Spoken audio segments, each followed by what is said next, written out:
For this segment, we will be looking at the archaeological site of Hatzor, found in the North Galilee region of Israel. The issue we'll be looking at is that the biblical account tells us that in the Joshua conquest, that the Israelites destroyed the city in around 10th century BC. Bentor and his team found that there are burn evidence, a huge layer of ash, found within the site. Okay, so the question we're left with is who did burn down Hatzor? We have four culprits. We have the Philistines, Canaanites, Egyptians, or Israelites. First, we're going to look at the Canaanites and Egyptians.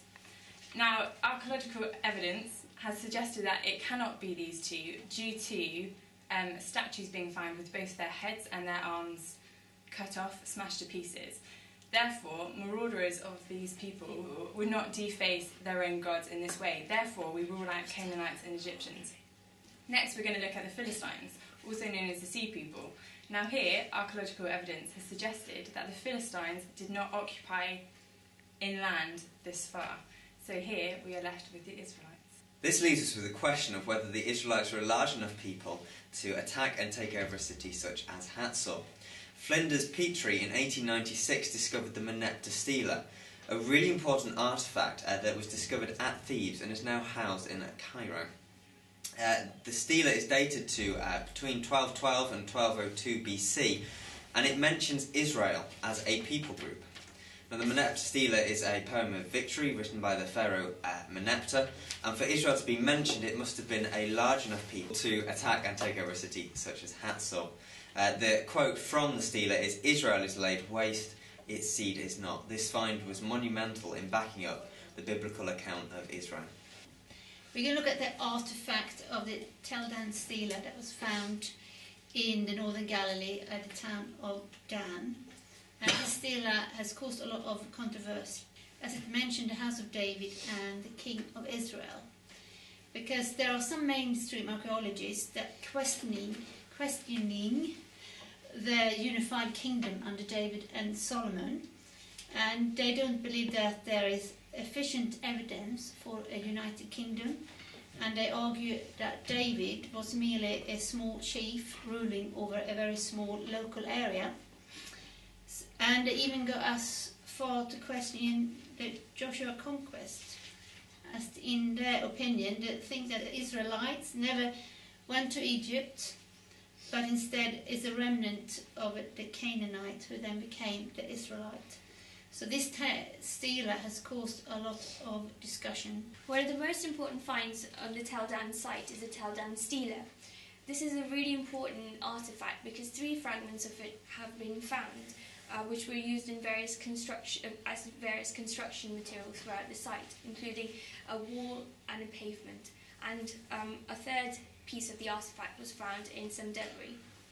Now, this is a really important find because this is the only extra-biblical artefact that alludes to the house of David. As we can see to my left, there are some Hebrew letters which are inscribed as the house of David.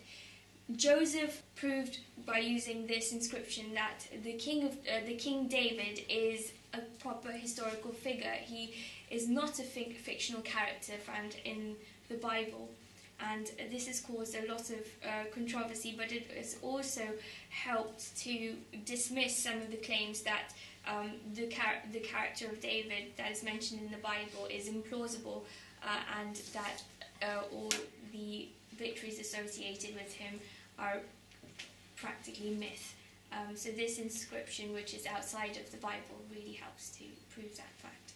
Today we're going to look at the site of Hatzor, which is located there, and we're going to be specifically looking at the gates of Hatzor, attributed to be built by Solomon.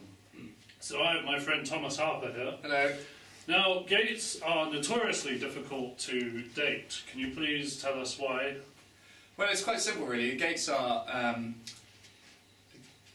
they're used over a period of hundreds of years, perhaps, sometimes. I mean, a good example is in Southampton, where we have a gate which is still used as a gate in the middle of the city, and that's a few hundred years old. Yet, so there can't be a precise pinpoint of a date, and this is a problem we have at Hatzor. But, however, they have found, in the specific case of Hatzor, they've found a way to date it. Could you please expand on that? Yes, borrow your pen. The interesting thing about Hatzor is that this gate, if dated to the correct time, which is the 10th century, will almost categorically state that Solomon built this thing. And Solomon is a disputed subject, but I'll let Josh explain. Josh, my friend here, will explain that in a bit. However, what we have now is the gate, which is a 6-chambered gate in Hatzor. I don't know if you can see this in America. And attached to that is a casemate wall. Right. So how do we date this? We can't just date it as it is because it's impossible, almost impossible to date gates. However, what we have found is there's a little pavement which comes across here. I'm assuming it's attached to the gate, I don't really know. But there's a pavement here, and there was a building they found here in the same stratum layer as the gate, which interestingly, they've also dated to be at the same time. Josh will explain a bit more. However, first I'm just going to say that the way they dated this gate, the way they have dated the gate, is because they found pottery in this little house here. And what it means is, because this house is attached to this pavement, and this pavement is attached to the wall, and the wall is attached to the gate, they can assume, and Bentor, who is the site director, has actually stated that it's likely that it was Solomon who actually built this gate. So because the earliest phase of the building was built on stratum X, as they call it, meaning the 10th century, it also means that on the same strata is the original foundations of the gate, which they can then assume they were built at the same time, the 10th century, attributing it to Solomon. Mm. And can you explain a bit more where other proof this is of Solomon's grand building schemes? Well, yeah, it's in Kings 1:9-15, I think. There's evidence of, well, it's accounted that Solomon built gates at Jerusalem, Megiddo, Giza, possibly Lachish, I can't quite remember. But no, not Lachish. But they found these similar gates of exactly the same design at all of those locations. I'm just writing the names down. Okay. So therefore you can, with a biblical account on what we find in those different sites, there's an assumption that this was all Solomon's design, as it says in Kings 9:15, Solomon built up and fortified these cities, which are named individually. Yes, and building on that even more so, we have the exact quote of the site director, Ben Hall, who says, stratigraphically, no, actually, you talk about that. Okay. Well, there's a problem with, there's some critics who are the problem, who adapt to a low chronology, which dates these being built in the 9th century. If this is so, then the assumption would be that kings such as Solomon and David are nothing more than local chiefs, who would not have had the power or the infrastructure to build these or to execute such a great project in fortifications. However, Bentor, who, as we have said, is the site director, has posited that actually a higher chronology is provable and is indeed proven, as Tom will now read the quote. Yes, so what we have here is a quote from Bentor, from Amnon Bentor. You can look him up on his, he has journals online. He says this, stratigraphically, this is almost impossible to lower the date by 50 or even 70 years, as some have suggested, would reduce the length of each phase even more. In short, the stratigraphy at Hatzor strongly confirms our dating of the 6-chamber gate and casemate wall to which it is attached to 950 BC. What we have here then is proof that not only is the site director saying it, but the pottery also seems to confirm that this gate was indeed built by Solomon. And we have also the fact that these gates have been found at Megiddo and Giza, more of a collaborative argument to suggest that Solomon did have a significant amount of power. Yes. However, the archaeology, the science isn't exact, and we can't attribute it precisely or certainly to Solomon. However, as Bentor seems to believe, there is probable cause to believe that it was in fact Solomon who built these things. Hello there, and welcome to Archaeological Anoraks Anonymous. Today we're going to be looking at Hezekiah's. We're going to look at Jerusalem and how Hezekiah fares against Sennacherib. So I'm going to start with a little joke. What do you call a French savoury dish?